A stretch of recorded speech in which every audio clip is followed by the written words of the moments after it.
So we're coming off a 2-0 win against Torquay on Tuesday. I know you like to nitpick games and watch them back. What have you made since watching that game back? Great attitude towards defending. I think that we stifled them, caused them issues with sort of our efficiency in the way we went about our business. I think we could have probably put them to the sword with a couple of our counter-attacks, and we didn't probably pick the right decision. But again, that's probably nitpicking, as you say.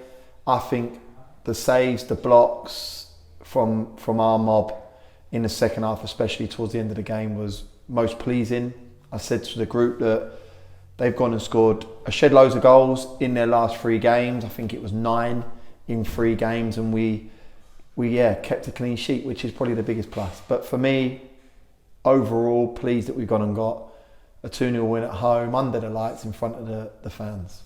And I've had a look at the first 10 games of the season and minutes played. You've had 7 players play all 900 minutes, and they are Nathan Ashmore, Will Evans, Femi, Jammer, Mendy, Kane Smith, and the birthday boy Mark Ricketts. There's a theme there with all defenders. Is that intentional? No. That would suggest that I don't trust a Dave Stevens of this world. No, listen, I think they're a fit group. I think that you look at their stats, and we're cautious with that. Today we done a real good second day recovery with the starting 11. I'm not an idiot. I know what they've exerted in their last 2 games, especially against Eastleigh in them conditions, and then a tough tie on Tuesday evening. So yeah, we sort of dictate and doctor their sessions throughout the week, dependent on what the week looks like. So today we've had a real good analysis, but come off the sort of intensity that we would show on a normal Thursday prior to a midweek game. But yeah, if you ask them, they don't want to come off the pitch. I think they're strong. I have good conversations with them. The S&C boys are excellent with them. They do sort of a Google Forms with them to see what their rest is like, their aches, their pains, if they want a second day recovery. So we have a lot of information now, and I have to say that's Reg and Brandon. They've come in from the local uni, and they're fully on board with everything that we do in terms of the GPS, and they have data that suggests when they are at high risk of injury. So no one's in that red zone just yet. So in fairness, I think we cater for the group. It is tough to play a Saturday, Tuesday and a Saturday, but I don't think they mind it as such. And especially when you're winning games of football, it's nice to come into work. So for me, your previous question was about the 7 lads playing full 90s. I've got to be honest, it's just a shape change. You can change the back 5 into a back 4, bump Mendy up, you can bump Kane Smith up, which we did late on with Dave Stevens coming on the pitch. So yeah, for me, I haven't really looked too much into it. I've probably got a little bit more of an offensive bench than I have a defensive bench, but they're fit young lads. They want to play football matches, so I'm not afraid of them playing the amount of minutes that they're playing. And we're looking ahead to this Saturday, 3 o'clock kickoff at the LV Bet Stadium, Meadow Park, against Dagenham and Redbridge. What are you looking forward to in that game? Seeing my mate to start with, Darren McMahon. Listen, they got a good squad. He's assembled a great squad, and I've said it in my programme notes that if you probably take his last 10 games of the season last year and his first 10 games this year, they'll be top of the league. They've had a great run last year. He got rid of a few bits in his squad and got in the likes of Mo Sagaf, Maraviletti late on sort of a loan initially, then signed them permanently. They brought in Josh Walker this year. Robinson's having an unbelievable season.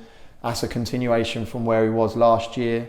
Miles Weston, good deliveries from the right-hand channel. I think they're a very, very good outfit. I think he's an excellent manager, and I love him as an individual. So it'd be nice to welcome him back here. It's going to be tough. They've obviously lost 2 on the bounce now, and they're going to want a reaction. They're a side that have gone down in games, and they have a great reaction in terms of getting back on top or level. On Tuesday evening, they went to Inform Woking, and I can imagine they're going to change their personnel slightly, bring a little bit more offensive personnel in. I know he went with Ling on Tuesday evening. I can imagine he'll go with Weston on Saturday. But yeah, I'm under no illusions how tough it's going to be. We need to perform how we've been performing. He'll watch our last 3 games. We've played Yeovil at home, Eastleigh away and Torquay at home. 3 real tough oppositions, teams that have been picking up great results, and we've got 7 points from that. So he'll be looking at our group and saying the same thing as I am currently. We've got a huge amount of respect for each other. I adore the bloke, but come 3 o'clock, we're cut from the same cloth. We hate each other for 90-95 minutes, and that's going to be no different Saturday. All I'm looking for is the boys to stick to the match script, to continue what they're doing, enjoy the basics and the habits that they've inherited throughout pre-season and the first 10 games of the season, and to adhere to what's being asked of them, and hopefully the result will look after itself. And finally, I've got to ask you, FA Cup 4th qualifying round next weekend, so not this Saturday, but the Saturday following, Barnet away. What do you make of that draw? We're going to obviously do a pre-match prior to that anyway.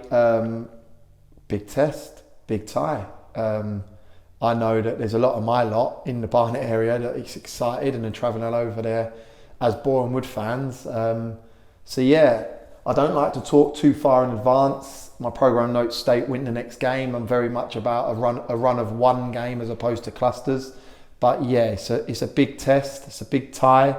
It's a local derby against a good side, a good manager in Dean Brennan. They've obviously steadied the ship with a win and 2 draws. I believe they travelled to Dover or played Dover on Saturday, so it's another tough test for them. But again, the week's prep for us, there's going to be a fully focus on trying to emulate what we did last year, get to the 3rd round. If we do that with fans, that will be very special. So Barnet are in the way currently. We need to ensure that we're right on it, as we have been, to be victorious in the FA Cup battle.